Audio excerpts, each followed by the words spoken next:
I'm Harrison Graham. Welcome into Chat Sports, and on today's show, we are going to break down the entire NCAA Tournament field of 68 bracket as the men's tournament is set to get going. Technically on Tuesday with the first 4 games in Dayton getting started, and then the full bracket tournament games starting on Thursday with the round of 64. So let's go through this region by region. In the South region, the number 1 overall seed, the SEC champions, Alabama, they will face the winner of Texas A&M Corpus Christi and Southeast Missouri. They will face off in Dayton for a chance to get into the round of 64 as the 16 seed. Maryland and West Virginia in an intriguing 8-9 matchup. I don't really view either of them as a threat to beat Alabama, but they will face off in Birmingham on Thursday.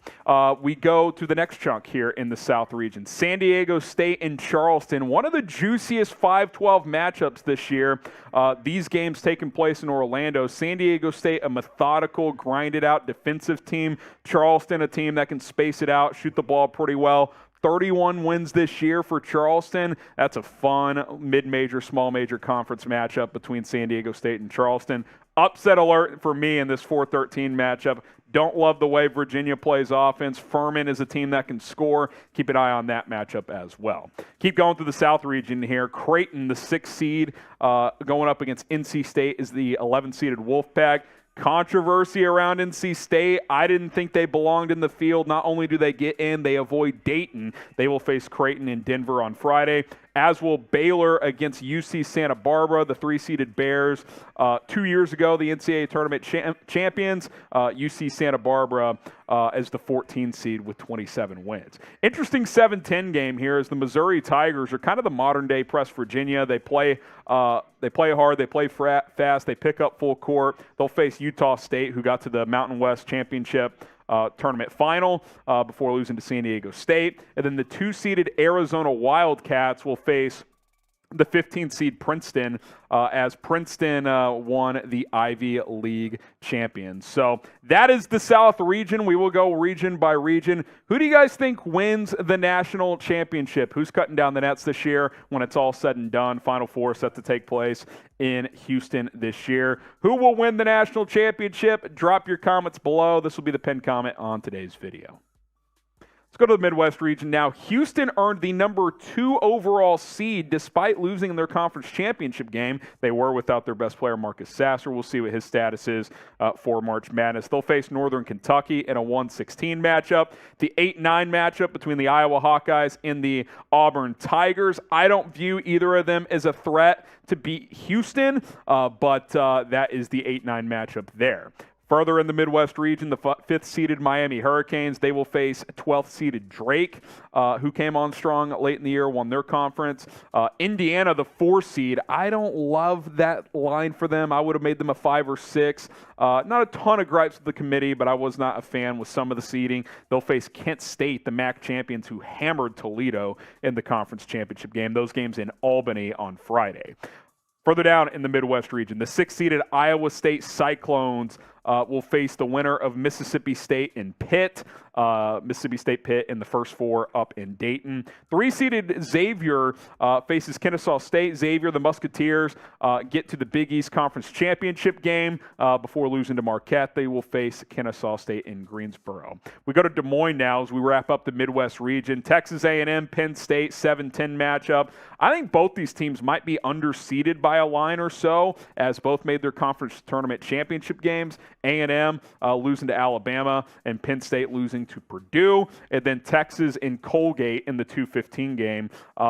By the way, Texas versus Texas A&M, potential round of 32 matchup, that could be absolutely electric. You know what else is electric or makes me feel electric every time I take it? Athletic Greens. athleticgreens.com/chatsports is the place to go to get going with AG1, their top product here. We appreciate them sponsoring today's show. I started taking AG1 a couple of months ago toward the end of football season. Just was feeling low on energy. It's a long season, and AG1 kind of was the pick-me-up that I needed to start my day. It's helping me get back into good habits. I'm already seeing better digestion as well. Improving my gut health was something that I wanted to do heading into the year of 2023, and with one scoop a day from AG1, I have been able to start doing that. Covering my nutritional basis for the day literally could not be easier, which is why I trust Athletic Greens. I just mix one small scoop of AG1 with water, shake it up like you're seeing on screen right now, drink it first thing in the morning, boom, done. That easy. It costs less than $3 per day as well, so it's cost efficient, pretty good deal,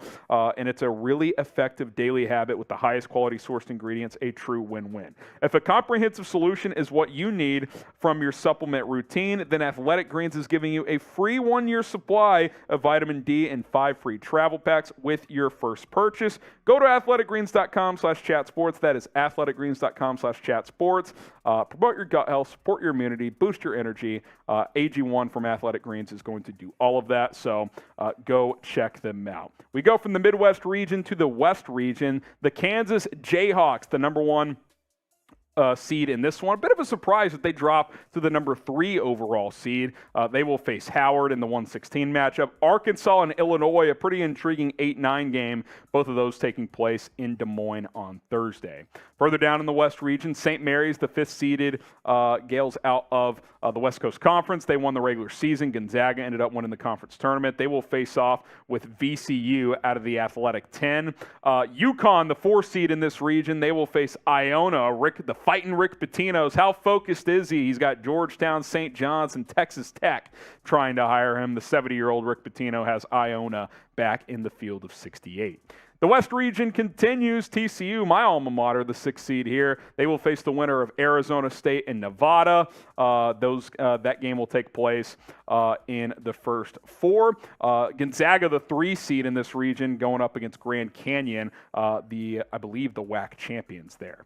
So that is that part of the West region. A couple more games here. Those games taking place in Denver, by the way. These games will take place on Thursday in Sacramento. Northwestern into the field of 68 for the second time ever. They're the 7 seed in this region. Boise State, the 10 seed out of the Mountain West. UCLA, the Pac-12 runner-ups, will take on UNC Asheville and Sacramento as well. Now, who is your favorite Cinderella team this year? Who's a team that, is a 9 seed or lower, 10 seed that could maybe make a run to the Sweet 16 or Elite 8? Who would you pick? Let me know in the comments who that team is. Now, before we get to the final region, and then producer Nick Roloff will join me, we've got some frauds and dark horses heading into March Madness. Subscribe to the channel. More NFL, NBA, college football coverage. Maybe we'll do some more college basketball coverage. The audience has enjoyed our Selection Sunday coverage, so prove to us you want more videos by subscribing to the channel. And I will say this, if you are an NFL fan,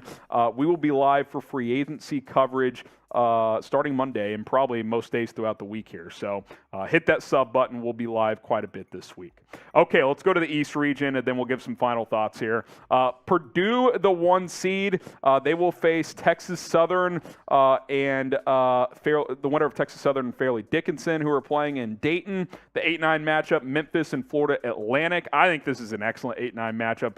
Don't quote me now. The winner of that game, I think, could beat Purdue in the round of 32.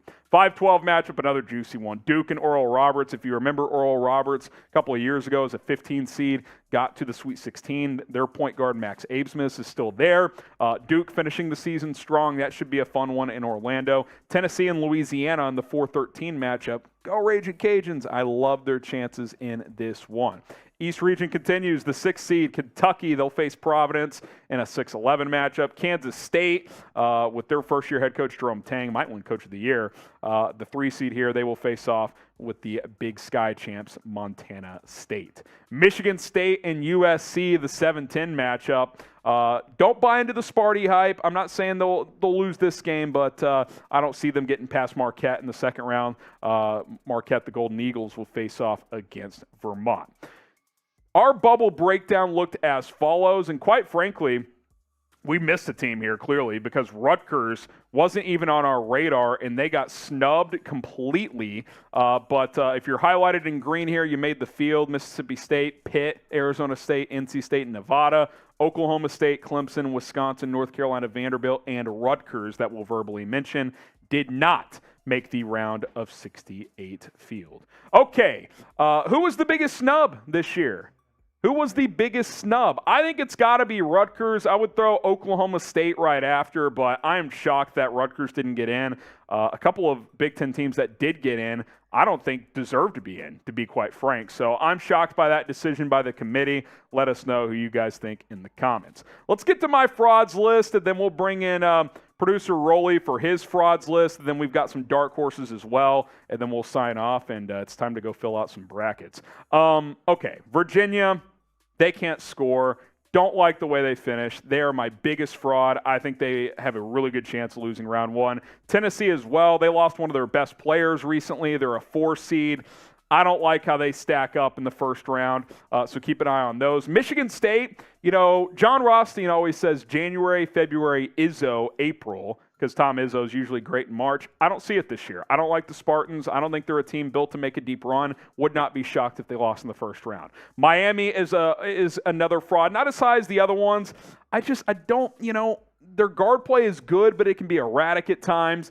They don't have much presence down low. I could see the Hurricanes losing early. And then Kentucky. They're a 6 seed, so it's not like they're a top 3 seed. That's a fraud or something like that. But we saw Kentucky lose as a 2 seed last year to St. Peter's. I don't think they make a deep run either this year. All right, producer Nick Rolly, get to your frauds list. We know who's number one. Yeah, Iowa State's my number one fraud list. I haven't liked them since the beginning of the season. They got a couple transfers from St. Bonaventure, Jaron Holmes, Oshunashuni, making the difference. But the coach now runs like a 12-man rotation. I don't know if that works in March.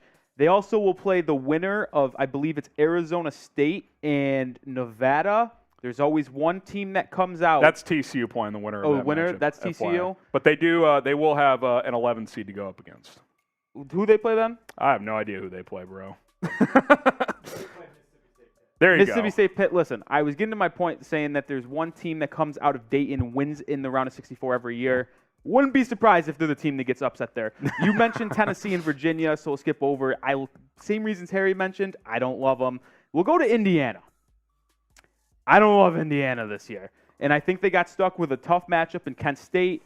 I think the Golden Flashes, they're one of the best defensive teams in the country, even for a mid-major coming out of the MAC. I think they're going to beat Indiana. Trace Jackson Davis isn't going to be able to do it alone. St. Mary's, I'm not the biggest fan of either. The WCC West Coast Conference only getting 2 teams this year. It wasn't strong. It was just Gonzaga and them, and they got hammered bad by Gonzaga both times down the stretch. I just don't buy the Gales this season. Maybe I'm wrong, but you guys let me know down in the comment section who you guys think is going to win this year and who is your favorite team this season. Who is it? Let me know down in the comment section. I'll be looking. Also, did your team make March Madness this year? That's important as well. We're going to kick it back to Harry here in a second for his dark horses coming into this season. Harry, who do you got? Yeah, continue to shout out your favorite team, but we'll get to my dark horses here. And we put together this list before the bracket was revealed, so ironically, matchups do matter. I love Charleston, but they also have a tough matchup. They're my biggest dark horse, though. I think they're a team that could make it to the second weekend. They can score. They've only lost 3 games all year long. I like Charleston as a potential dark horse team in March Madness this year. Oral Roberts, Max Absmus has been here before. He can drop 30 on any given night. Duke's a tough matchup with how they've been playing, but we've seen Duke get upset before. It wouldn't be necessarily a new situation. Iona, I don't love the matchup Rick Pitino's crew got, but